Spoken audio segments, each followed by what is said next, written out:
I'm sure most of you are aware of the recent television special that claimed to give an honest, candid, and revealing look into the private life of one of the world's most successful and controversial celebrities, Michael Jackson.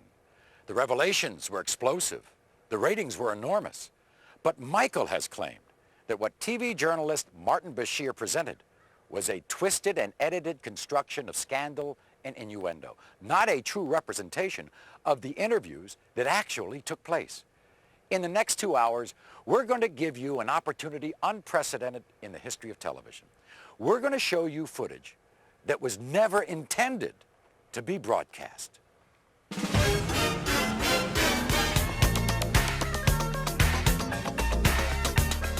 Tonight, the private video from Michael's own cameras. Cameras that shot the Michael Jackson interview. The footage you were never meant to see. As much as I do not speak about my family, I will. Right now. For the first time, Michael's ex-wife speaks out in public. My kids don't call me mom because I don't want them to. You'll find out what really happened during the astonishing incidents with his children in Germany. And I've seen better. People that flip their kids up in the air, do somersaults and catch them. To be honest with you, I think wait another 4 or 5 years, the kids will come in front of a camera and they will defend their daddy. You'll hear about Michael's childhood. One of the things I can see this man tried to do, he tried to pin something on me where I was real brutal. You'll find out how Michael really feels about his father. He doesn't know this, but I walk in the room and his presence would be there and I would faint. You'll hear about Michael's surgery that the other special didn't mention. The whole top of his head caught fire right in front of my eyes. You'll hear the truth behind Michael's children and their disguises. Michael's very proud of his children. I'm the one who's terrified. You'll go behind the rumors of the Neverland Ranch. I never did. I would slit my wrist if I were hurt. And find out how those rumors have driven a family from their home. Gavin called me. He was crying on the phone. He went in gas station. The kid in gas station, they start kidding. Oh, you are the kid doing this with Michael. You slept in Michael. They ruined this kid's life. You'll hear from the people closest to Michael. I've heard someone say on the television that no one should be allowed behind those gates at Neverland, especially the children. They don't even know what they're talking about. Plus, a surprise revelation from the man behind the Michael Jackson interviews. There'll be a lot of controversy about this. This is tabloid stuff. Well, you're beyond this. I know. You're a respected Well, journalist. All tonight on the Michael Jackson interview. The footage you were never meant to see. Hosted by Maury Povich. With Mr. Bashir's full knowledge, Michael had his own behind-the-scenes camera documenting the major interviews. The quality of the audio and video may be a bit raw at times, but it will enable you to see and hear the interviews as they actually happen, and will allow you, the viewing audience, to draw your own conclusions. And while Michael Jackson has provided this footage to us, he has absolutely no control over the editorial content of this program. But who is Martin Bashir? And how did he get an exclusive interview with one of the most reclusive pop stars the world has ever known? In 1995, this little-known British journalist caused an uproar when his sensational interview with Princess Diana revealed details of her extramarital affair. Since then, he has scored interviews with some of England's most notorious newsmakers, becoming somewhat of a celebrity himself. Martin, quick word for the evening news. His interview with Jackson was, as he put it, a request to show me the real man, but show me everything, make nothing off limits. Michael agreed, and the first interview was scheduled for the summer of 2002. In these photos of one of Bashir's interviews with Jackson, you can see the camera that captured the footage you were never meant to see. It's mounted right there on the light stand. This is the view it was capturing at the last interview. And this is the shot from the very first interview at Neverland. The man adjusting the lens. now this is on. Okay, so can we have silence in the house? Yeah. Is Jackson's own documentary cameraman. Well, I just wanted to clarify that it was not a secret video, because right now they're saying that we were secretly videotaping him, but that's not the truth. Mr. Bashir saw me, hooking up the camera, And you know, everybody saw the camera out there, and we were just rolling it. We usually do documentary on every, you know, things that Mr. Jackson does. Do you think that your success has actually made people turn against you? The bigger the star, the bigger the target. And the more popular I became, the more rumors that were created, which none of which were true. I mean, the moment I started breaking the all-time records of the biggest selling albums of all time, they called me weird overnight, strange, wacko. You know, they said I'm a girl, homosexual. He wants to buy the Elephant Man bones. He sleeps in a hyperbaric chamber. None of that stuff is true. All completely made up. I've seen where It's you all sleep. a lie. I've seen where you sleep, and it's not a hyperbaric chamber. I sleep in a bed. I mean, people would be so surprised how normal and simple the way I live. Most people would have a very hard time thinking Michael Jackson's life was normal or simple. Maybe it's that ranch north of Santa Barbara, California, the 3,000 acres he calls Neverland. Neverland is an extraordinary, a breathtaking, a stupendous, an exhilarating, an amazing place. I can't gather together words to describe Neverland. What inspired you to make a home like this? What inspired me, it was so easy because it was me being myself, creating things that I love. And what I love, kids happen to love, or the child that lives inside the adult happens to love. You know, it is so easy because I'm just putting behind the gates everything I never got to do when I was a kid. Tell me why, is it so? Don't wanna let you go. I never can say goodbye, girl. Do you have regrets about the way your life has been? Somewhat. And what do you regret? When I was really little, around 11 or 12, I was under contract with Motown, and I would have to go to the recording studio. I had to go and make these albums because the summer tour was right around the corner, and right across the street from the recording studio was a ballpark, and I could hear the kids, you know, the roar of the crowd and playing and catching ball and having fun and playing tennis. And some of those times I so passionately wanted to just go over there and just play a little bit and not go to the recording studio and sing. Just to, you know, have some fun with the kids. And I couldn't.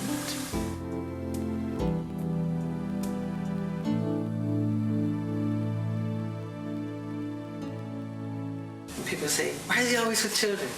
Well, I was raised in a world with adults. When kids were playing in bed sleeping at night, I was up doing clubs. I was doing club dates, 3 in the morning. The striptease would come on after us. You know, we were performing. And we didn't have friends. My brothers were like my friends, but we worked. There was no Christmas. There were no birthdays, and we were very strict Jehovah's Witnesses. So I'm compensating. Nature makes sure that I compensated for the lost. So when you come behind my gates, you'll see amusement park, you'll see animals, you'll see everything I never got to do. There's candy everywhere. It's fun. While Bashir and his crew were here at Neverland, they got to witness what has become an almost weekly experience. Busloads of children, some from the inner city, some orphaned, some terminally ill, but all of them escaping their reality to spend a day at Michael Jackson's creation.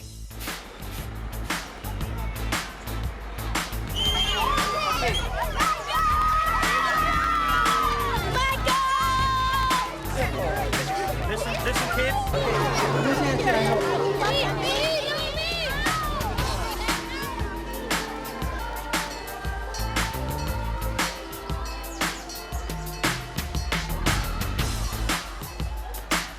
So, want to come over here and see the elders? I feel totally at home with them. I can talk to them one-on-one because they don't judge you. You know, they're not looking for anything. They just want to have some fun, you know. And that's the same with myself. And I can connect to that, you know. I can understand that. And the fact that I missed out on so much as a child. As soon as they come in the room, for me, the room lights up. I like the sound it makes. That's great. That's great. Because they're really funny. Oh my God, they're funny. Didn't one of them say something funny to you yesterday about... Yeah, one of the boys said to me, he said, he saw all the rides and all the amusements, and he said, Michael Jackson, you own all of this? I go, yeah. He said, you paid for all of this? I said, yeah, I did. And you still have money left over? That's exactly what he said to me. I said, yeah. I said, yeah. He goes, I can't believe it. He said, I can't believe it. That's exactly what he said. He was amazed that I still had money afterwards. We're Make-A-Wish staff members, and we are escorting all the Wish families that came to meet Michael. It's just great to be a part of it and see how happy they are.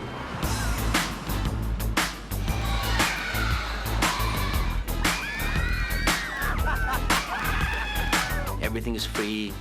Theater, amusement park, whatever they want to do, they can do it. But it's not free to you. It's cost you millions of Millions dollars. a year, yeah, millions. But you know, I get it all back when I see them smile. Sugar attack right now. Peter Pan. I've been in the house. I've seen the statues outside the house.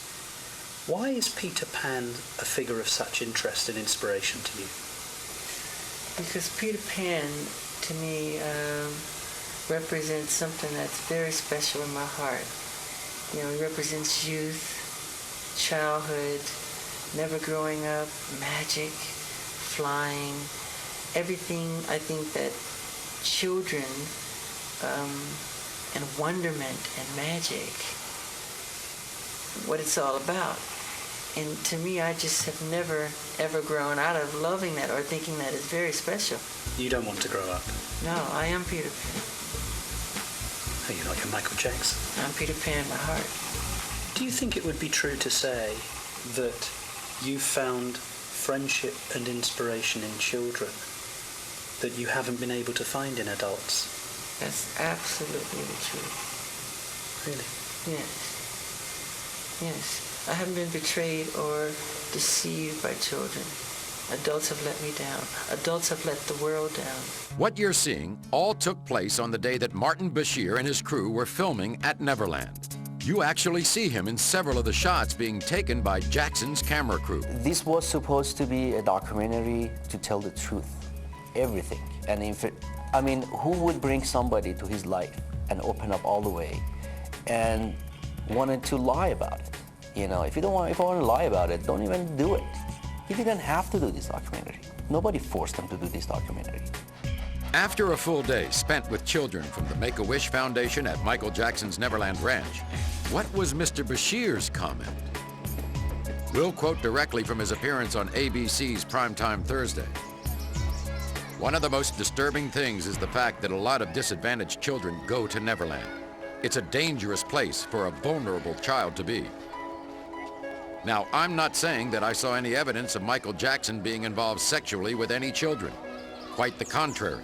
But what I am saying is that children who are vulnerable should not be going into the house of a billionaire superstar where they sleep in his bed. As we said, that was Bashir's comment heard on TV by millions of people. But what did Bashir say to Michael Jackson about this day at Neverland? Let's take a look at the footage that was captured by Michael's camera, documenting the interviews. The problem is, you see, nobody actually comes Make this here and lighter. sees it. But I was here yesterday and I saw it, and it's Run off the nothing names short up there. of a spiritually Bit front heavy. kind thing. He does it all the time. I know, but I've told him. I A know. lot of people see it, but They never talk say about it, anything. and I've said this to him, and what I've wanted to convey is those two things. And what we've had the privilege of doing this week is not only talking about the musical genius, but about what we saw yesterday, which was incredible. The woman you see has been Michael's makeup artist for over 20 years. After listening to the glowing praise Bashir had for Michael in this interview, she had a very hard time believing he could call Neverland a dangerous place for children. I've never read about that. I didn't even... It's so hard for me to imagine that Michael opened up the gates not only to Neverland, but to his heart, to Bashir. And I really thought that Bashir got it. It's getting And worse. like, he does, I mean, I can't tell you, I go with him. You never see anybody talk about that stuff. what he did. But when Michael's talking, twist, but like when this- he's talking about the things that he's passionate about, it's obvious that it's in his eyes. Yeah, This is what's in his people heart. usually don't ask these questions of him. That's it. And if they do, they don't make it in the papers, they don't make it on the interviews, it's all the negative stuff. Stupid rumors. And they cut questions out and they just like that's they right. make it She's that's why he doesn't even do interviews anymore. They twist everything. From the moment I met him, I mean I remember how can people be so cruel? I read an article and I was It's crying and disgusting. he goes, It's disgusting. Well, we ain't doing that here. Now, what could make an award-winning journalist have such a different opinion between what he would say on the air and what he would say in the interview footage not included in his special? It appears that after Mr. Bashir had called cut for his own camera crew, he may well have forgotten that Michael's camera was still recording his every word, a possibility supported by a written request from both him and the producers of his special to make Michael's footage available for their review.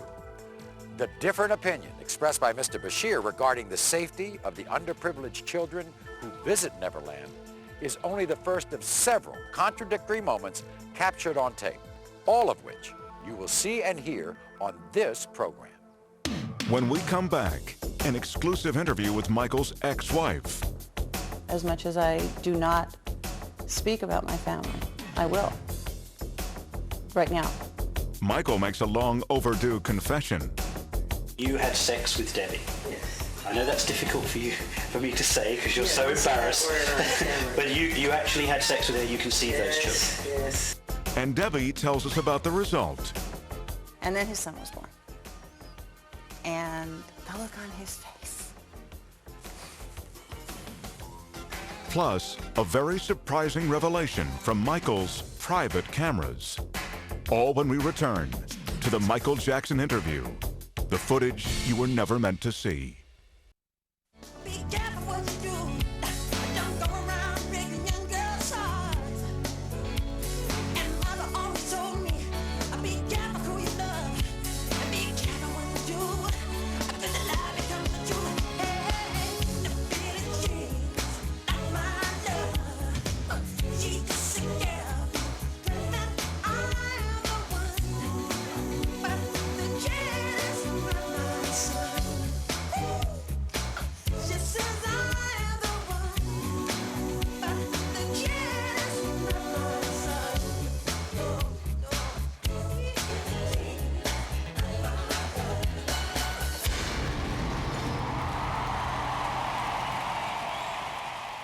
In addition to the never-before-seen footage from Martin Bashir's interviews, we have also been allowed unprecedented interviews with some of the people closest to Michael Jackson, people who have turned down very lucrative offers to tell the inside story of life behind the Neverland gates. They break their silence for the first time, and not for money. No one interviewed for this show received any payment to tell their story. Their reason for appearing here is to tell the truth as they see it. And the person who has most avoided the glare of the spotlight is the person who was perhaps the closest to Michael, the woman who was his wife and the mother of his first two children, Debbie Rowe. What's happened in the past is things have been taken out of context, twisted around. If I can help straighten it out, as much as I do not speak about my family, I will. Right now. When I was talking to Prince one day, he said to me that he didn't have a mother. He said he didn't have a mother. Yeah, I said, Prince, where's your mummy? And he said, I haven't got a mother. That's right. Did you tell him to say that? What do you think he means when he says, I haven't got a mother? Like he said he didn't have a mother. My kids don't call me mom because I don't want them to. They're Michael's children. It's not that they're not my children. But I had them because I wanted him to be a father. I believe that there are people who should be parents. And he's one of them. And he is such a fabulous man and such a good friend. And he's always been there for me, always, from the day I met him. I could do something for him, and this is what I wanted to do. Most people think Michael and Debbie's relationship was very short-term. Actually, they met over 22 years ago. Was it intense, Bam? No. No, it was over time. It was over time. I think it was 18 years, 17, 18 years that I knew him when I had Prince. In that time, they've gone on some very unusual outings, often with Michael in disguise. Yeah, he'd call, what are you doing? Nothing, what are you doing? When I go to the video, yeah. You know, we'd sneak out without security. We got caught. I said, oh my God, this is like a Beatles film. We're getting chased by people. We'd have to call security and they'd bail us out. But yeah, we'd go out and do stuff. So you'd go out Sneak to him the into ranch sneak him into premieres and things. Yeah, we had a good time. We had a good time. He's always a lot of fun. When did Michael start talking about wanting to have kids? Was this when he was still with Lisa Marie, or? No, they had broken up, and I was trying to console him because he was really upset, and he was upset that, you know, he said he really wanted to be a dad, and I said, so be a dad. And he looked at me puzzled, and I said, let me do this. I want to do this. You've been so good to me. You're such a great friend. Please let me do this. I said, you need to be a dad. I want to do this. And he, no. I nagged him into it, if you will. She's a wonderful person, too. She knew that Michael Jackson loves children. Yeah. And she knew that Michael Jackson wanted children. That's why. And she You was... need to be a daddy. Right. She said you needed to be a daddy. More than she needed to be a mother. Yeah. She wanted to do that for me as a present. And if you're talking about romance, maybe then, if you want to have a marker, if that makes you and the rest of America feel that they need a marker, then you could probably use that. Once Debbie's pregnancy became common knowledge, the tabloid world had one burning question. Did they or didn't they? The first two, Prince of Paris, from Debbie, which was natural conception. You had sex with Debbie. Yes. I know that's difficult for me to say because you're so embarrassed. But you actually had sex with her. You conceived those children. Yes. From the first moment Debbie learned she was pregnant, Michael warned her of what was to come. He said, you don't know what they can do. And I said, oh, Michael, come on.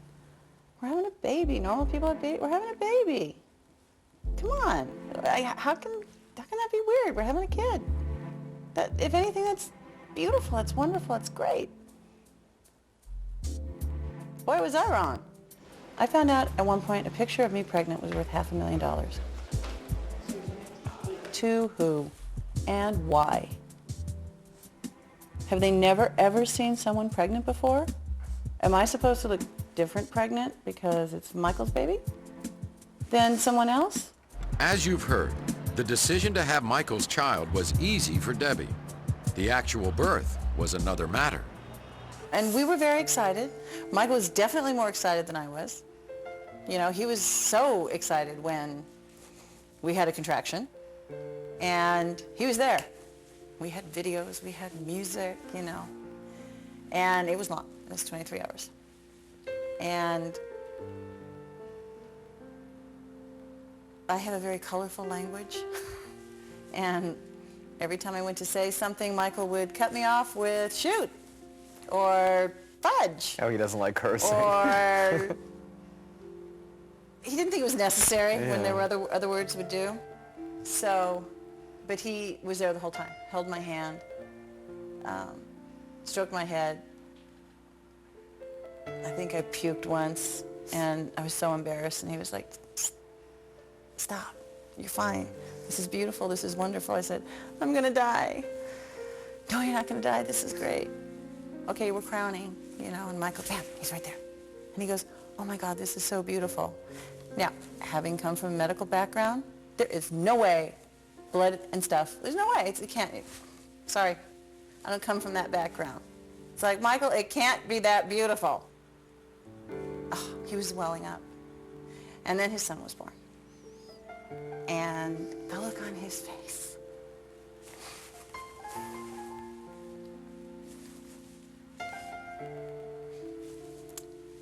Talk amongst yourselves.